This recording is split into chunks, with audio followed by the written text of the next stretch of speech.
చిత్సరపిడుగై ఆ రోజున అభిమన్యుడు భయంకరమైనటువంటి యుద్ధం చేశాడు. పరాక్రమంతో అతన్ని నిగ్రహించలేదు. కర్ణుడు వెనక నుంచి బాణప్రయోగం చేసి అభిమన్యుడి యొక్క విల్లు విరిచేశాడు.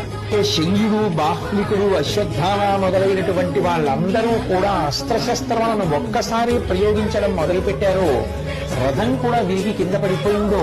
అభిమన్యుడు ఒక్కసారి మహావేగంతో కింద పడిపోతూ ఆ రథ చక్రాన్ని తీసుకుని కేవలం రథ చక్రాన్ని చేత్తో పట్టుకుని యుద్ధానికి ఉపక్రమించాడు. ఆయన శత్రు సైన్యాన్ని భయపెడుతుంటే 100 మంది వీరులు యుద్ధ భూమిని విడిచిపెట్టి పారిపోయాడు.